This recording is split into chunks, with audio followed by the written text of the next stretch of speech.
So today we want to talk about temperature modulated DSC measurements, especially with our Chip-DSC. And so first of all, hi, that's me. I'm Michael and product specialist for telemetry. And yeah, I'm working for Linsa since 2017. And you can find me on LinkedIn, Xing. Of course, you can also write me a mail if you have further questions or give me a call here. So we are Linsize Messgeräte GmbH. We are founded in 1956 by Dr. Maximilian Linsize in Selb here in Germany. We manufacture in Selb, but we have subsidiaries also in China, USA, and also India. And so we have many traders whenever you're interested in any device, or maybe especially in a Chip-DSC, of course. You will find someone here on our website. And yeah, we manufacture measuring instruments for thermal analysis, thermal conductivity, and thermoelectric materials. Of course, we've got also our own lab here and do some surface measurements in our lab. So on the right, you can see here Dr. Maximilian Linsize and Mr. Klaus Linsize with his son Florian Linsize, our management currently, and Dr. Vincent Linsize. So here you can see our product range. Of course, we have differential scanning telemetry, so our DSCs, but also we do some TG measurements. We have STA, so simultaneous thermal analysis. We have dilatometers, thermomechanical analysis, and so on. So there's a broad range. But as I mentioned, today we want to talk about DSC, so especially our Chip-DSC. And so I want to introduce the measurement principle here. So here you can see there are some differences between a conventional DSC and our Chip-DSC. So on the left, you can see the conventional layout of a DSC with a surrounding oven. Inside you have the sample and the reference crucible. Maybe the reference crucible is filled with material, but that's not a must here. And there we have two temperature sensors, one for the reference and one for the sample. And what we've done here with the Chip-DSC is we've converted that to a vertical way. And now everything is within a ceramic monolith. On the top, we have the sample crucible, and below, of course, the temperature sensor for the sample. The heater is not surrounding anymore, it's now inside. And below this heater, we have the temperature sensor for the reference, and at the bottom, a fixed ceramic reference side. So as you can see here, yeah, we have less thermal mass here, and so through this we have a really high speed. And what could we measure here? Of course, the same like every DSC can. So we have here a heating run and a cooling run for a polymer, for example. So we also see the glass transition here, the cold crystallization, the melting and oxidation or thermal degradation. And of course, also we can see in the cooling scan the crystallization and also the TG, the glass transition here. So sometimes there are some overlapping phenomena, but what we see with the DSC, and maybe we can find a solution today with our temperature modulation. But all this is what we can see with a conventional DSC measurement here. That's used in industry, teaching, research, whenever you need any heating run and any idea the heat flow of your sample over the temperature or over time.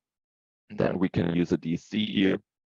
But today we want to talk about the CP, about the specific heat capacity of a material. So how is it defined? The specific heat of a substance is the amount of energy that must be added or taken up to heat 1 unit of mass of the substance, 1 unit in temperature.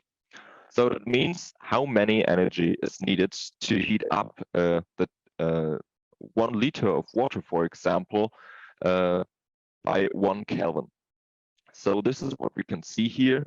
But there's one thing about heat capacity we should mention here, because today we are talking about CP, and this P means the constant environmental pressure, P, but there's also the CV, and this means there's a constant volume. So these are two different principles, but with our DSC, we measure CP here, so the pressure must be constant. So what's important about CP? Of course, it's temperature dependent, but it's and the CP is defined by the molecular structure of each material. CP and CV describe the heat capacity, but as I mentioned, with different thermodynamic conditions. And what's also really important, we will see that later, is that CP during a phase transition, like melting or the crystallization, is defined as infinite. So when my material is melting, we don't have any idea about the CP here. So this is something we should keep in mind. At higher temperatures, it wouldn't be so easy, but in our case, the Chip-DSC is normally limited to 600 degrees Celsius. So for this reason, yeah, that works in the complete temperature range of our Chip-DSC here. So there are different ways to determine the CP of our sample. So there's the classic method I will describe, the temperature modulation, and today we're talking mainly about the temperature modulation mode. And there's also free omega method, but this is more or less for thin films. So this is what we don't use with our Chip-DSC here. And of course, we have to measure the heat flow here of our sample, and through different calculations, we could receive some information about the CP. So let's talk about the classic method. For example, we run this with our conventional devices. So of course, we don't just have the Chip-DSC, but also conventional devices with a surrounding oven and the classic layout of a DSC here. For the classic method for determining CP, we have 3 steps here to determine, and we have there are mainly 3 measurements we have to perform to receive proper results. So first of all, we need a zero curve, and through this we determine the influence of the crucible and the measurement cell and so on. The second measurement we have to run is the calibration curve. So here we need a calibration factor. So we need something to compare, and this is what we do with our calibration curve. The third one is our sample curve, and this of course is our sample simply heated up, and through the difference of these curves, here you can see it in the diagram on the right, we get an idea about the CP. So what's really important here is we need identical ambient conditions and parameters. And yeah, what we do is we subtract the zero curve from the calibration and the sample curve, and then we can compare calibration curve and sample curve through the calibration factor. But today we're talking about the temperature modulation. So this enables the acquisition on for some information we cannot obtain with a conventional DSC run. For example, the CP here. And thanks to the modulated temperature, it's possible to evaluate and analyze some individual phenomena. And what we see here on the right is we have a conventional run, for example, the black measurement here inclusive the temperature profile and the overlaying temperature modulation we can see here. This is the red curve. So this is what we basically want to receive. In this case, it's in polymer. And what we can see there for the specific heat capacity is there's a small glass transition at around about 70 up to 80 degrees.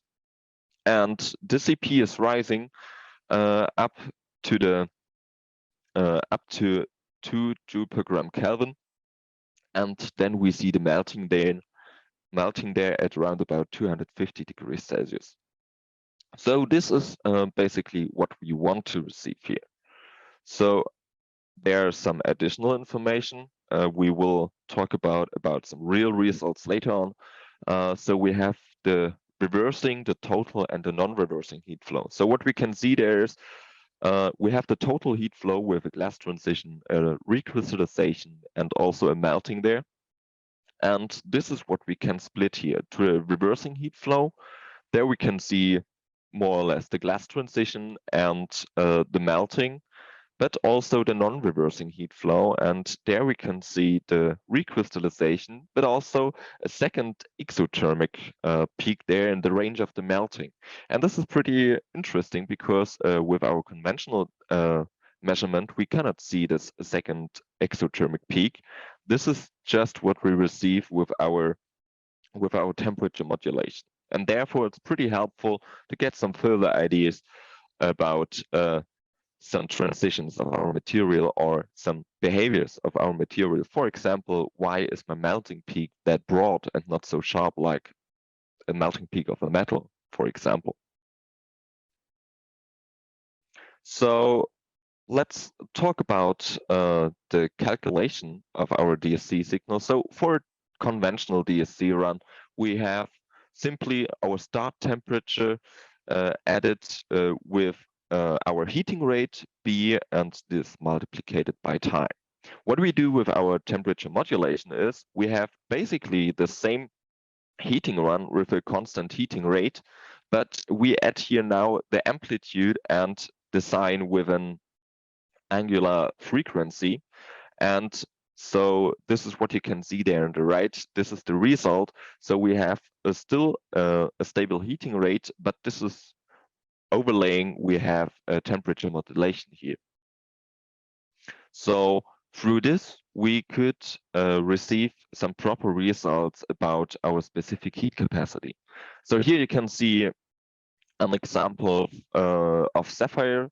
So in this case, we've calibrated with sapphire and measured different pieces of sapphire here. And what we can see there, we have a maximum deviation of 1.5% with good conditions here.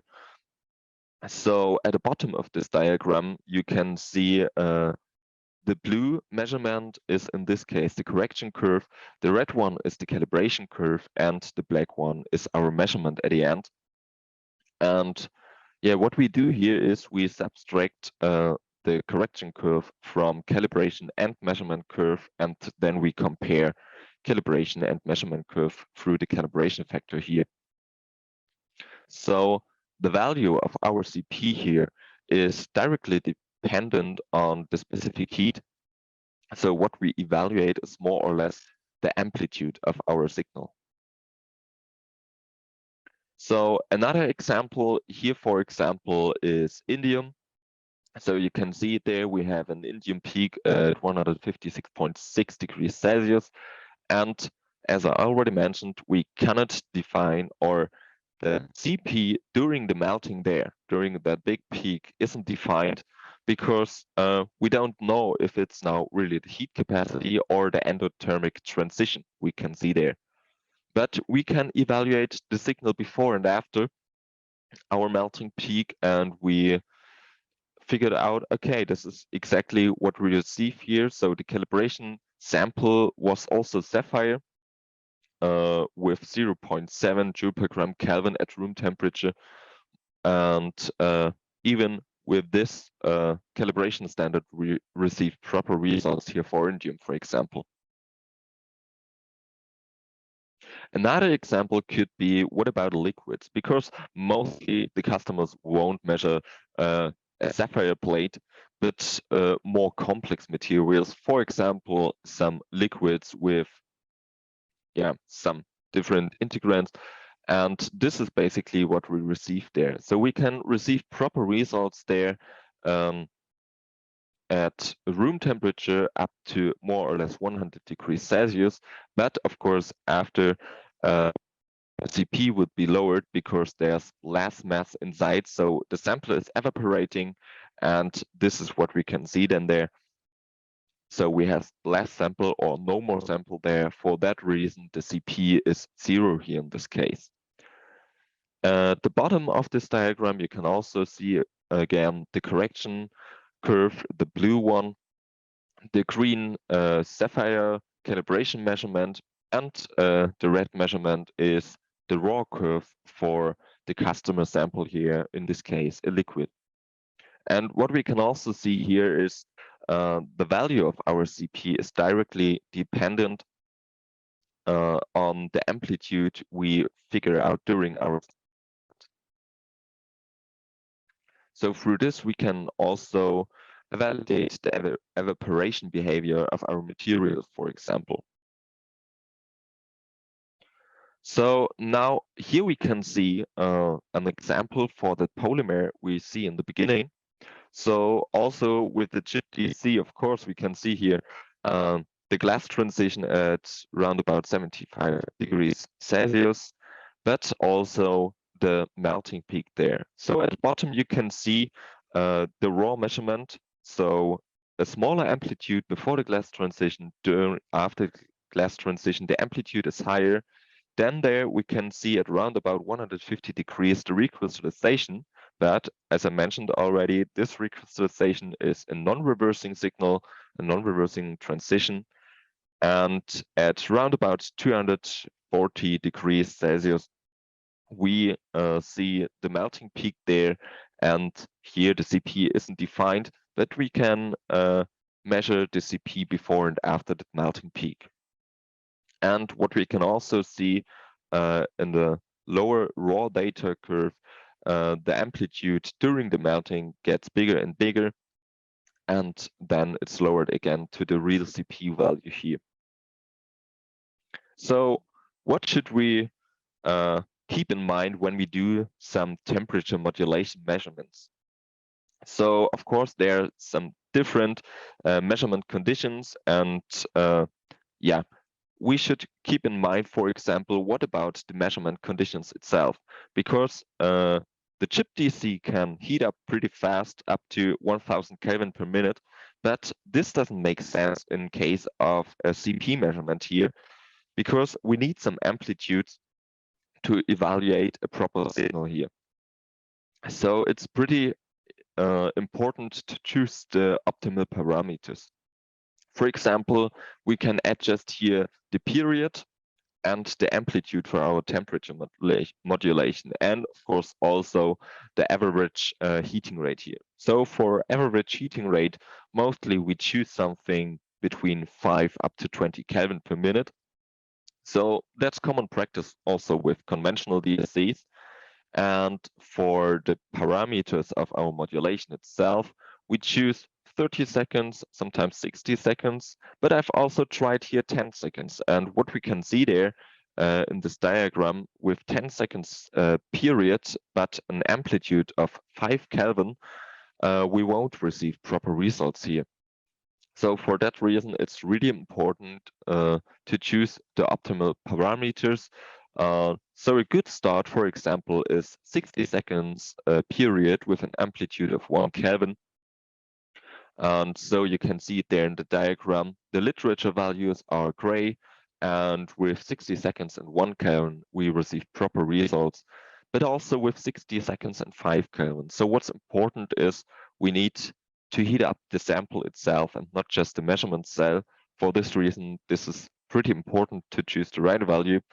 But this, of course, also depends on the sample you're using. For example, if you're using a metal, it's much easier to bring the heat into the sample in comparison to, for example, a polymer like PET or polyethylene, something like this, because the heat conductivity or the thermal conductivity is much better for a metal in comparison to a polymer.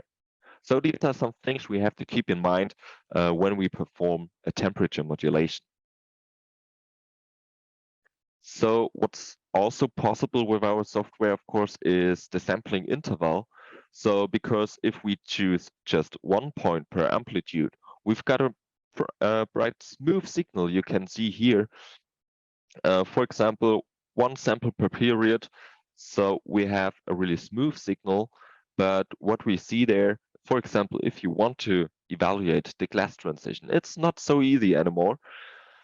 And so for that reason, it's possible to adjust the sampling interval with our software, because sometimes you're interested, for example, in the glass transition or some overlapping phenomena, but sometimes you're more interested just in the raw CP signal without any transition. So this again depends on your investigation. But what we can see there, if we, for example, choose 32 samples per period, we see a small steps of the modulation. So 32 samples per period is more or less really the limit for the evaluation of our CP signal. But as I mentioned, sometimes it's necessary. For example, if you're interested in the CP value directly after the melting, what you can see here, it's not so easy to determine with the broad melting peak of a low sampling interval, but much more easier with a higher sampling interval. But also here we see more noise, and we can also see the temperature modulation itself slightly on our diagram.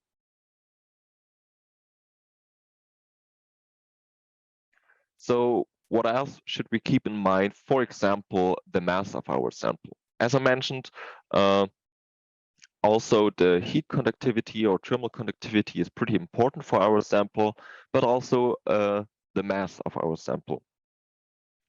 And of course, also the shape. So there's a big influence, for example, if you use 1 milligram of indium or 100 milligram of indium. For indium, it's more or less easy due to the good heat conductivity. But for example, for a polymer, this could be a bit tricky here. So for this reason, here you can see some different weights and some different measurements for our result. So the error is still within 4%, but we should keep in mind to choose the right calibration standard with our device that fits to our materials. So this is basically what you can also see in, or what you can also add to our software in your own database. You can add every calibration material you want to if you've got the values. For example, Linsize offers different sizes of calibration material for Sapphire, for example, or Inconel, and so you can choose the right one that fits for your investigation here. What else do we have? We have the shape of our material. So if you, keep in mind, you sometimes you have some powders, sometimes you have some liquids, or you have a solid plate or a complete granule. And all of these samples have really different shapes. And this is also important to mention. So what we can see there in the right diagram at the lower part there, so we have also different baselines, because the heat transfer into the sample is pretty different. The material is more or less the same, so everything is alumina here. So we have some plates, but we also have some powders. And we can see a huge difference here, for example, especially at room temperature, because we have different heat conductivity there in between our sample. So for a plate, it's much easier. If you calibrate with a plate, you should also measure with a plate. But for example, if you want to measure just powders, it could be helpful to also calibrate with a powder. So this is important to know, and this is something we should keep in mind here. So in the beginning, I also mentioned something about, okay, there are some transitions we cannot really see here. And before we saw a literature curve, but here now you can see what we receive with the Chip-DSC, and we see it's really the same here. So at the really top, we have the CP, so the specific heat values with the glass transition and again the melting. And at the really bottom of this diagram, we can see the raw curve for our DSC measurement, but also the raw measurement with the temperature modulation. And this DSC curve can we split it now into some reversing and non-reversing parts. So the complete DSC measurement is the heat flow over time, of course, and this could be splitted to non-reversing and reversing heat flow. And yeah, the reversing heat flow, for example, is the calibration factor. And of course, we have to mention about the temperature modulation here. And what we can see there is the reversing heat flow is more or less upside down of our CP value. So these transitions will happen every time you heat up the sample. But for the non-reversing heat flow, we can see, okay, there's a really small peak in the range of the glass transition, and this is some overlaying hysteresis peak, but also the recrystallization. And this recrystallization is really dependent on the cooling behavior of our material. So for this reason, we can see it once here in the non-reversing heat flow, but not all the time in the reversing heat flow. So this really depends on how fast does your sample was cooled before, in this case, this polymer sample. So this is also what we can see here through the with our Chip-DSC if we do a temperature modulation measurement.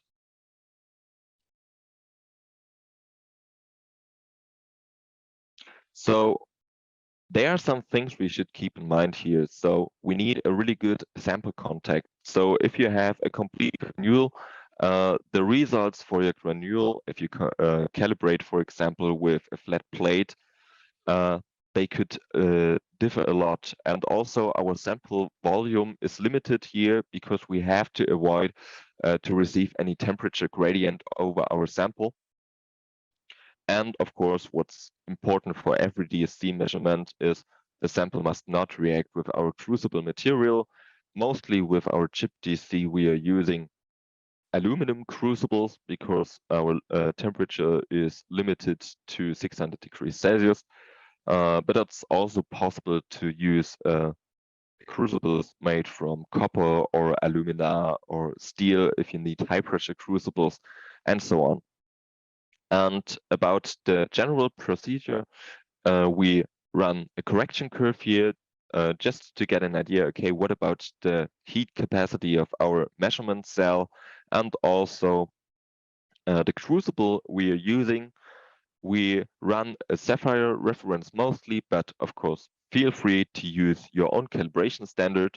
And then we run our unknown sample. And then, of course, you can run different samples with these settings, but it's really important to use the really same settings for one calibration you've made. So now I want to show you how it's going with our software here.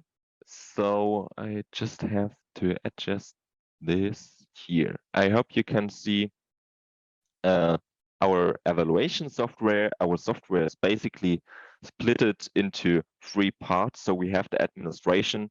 There you can see your instruments but also the reference materials and some gases you want to adjust. Then we have the measurement software. There's one software for every device, so one for TG measurements, one for DSC measurements, and so on. And we have one evaluation software for all our devices, so it doesn't matter if you're using a dilatometer or a DSC, we can evaluate it here.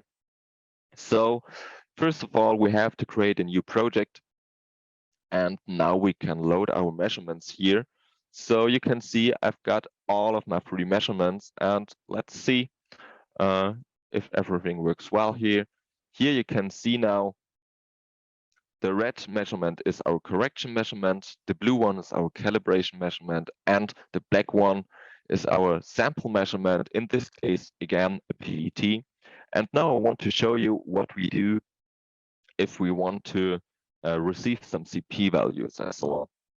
So we have to select our calibration measurement and select our temperature modulation tool. And here now we can select the matching correction measurement. In this case, I just have one measurement here. So it's the right one, I think. And now we can create our calibration factor for the CP measurement. And this is what we got here. So let's call it webinar.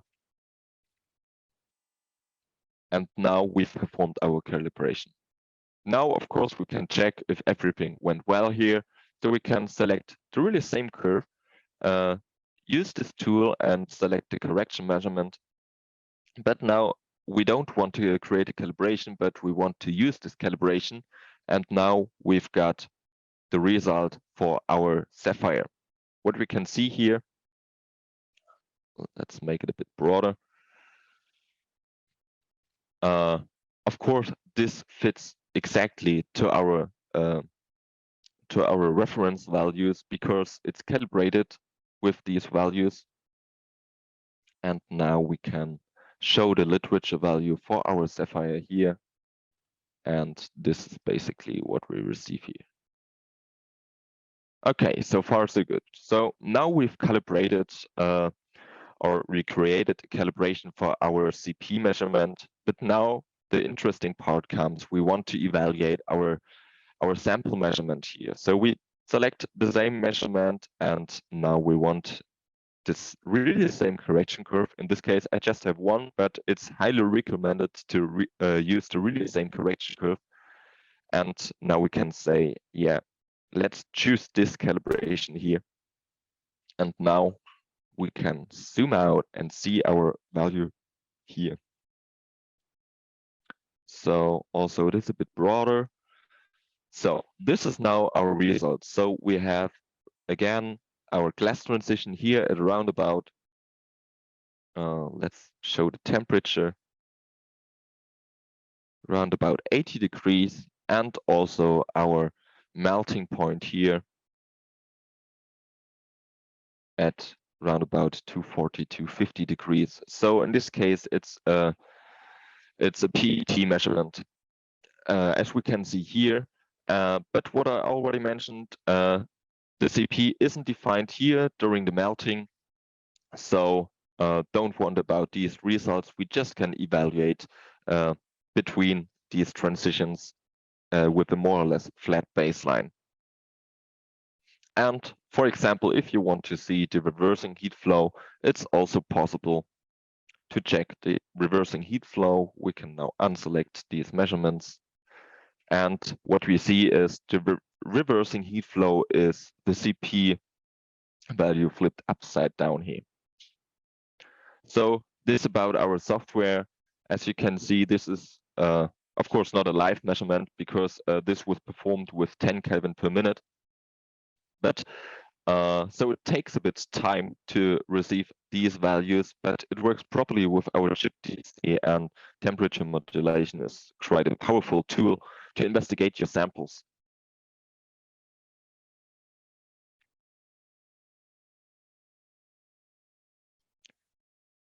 So, okay, this was a short look out in our software and how we evaluate our measurements. And basically, that's it from my side. So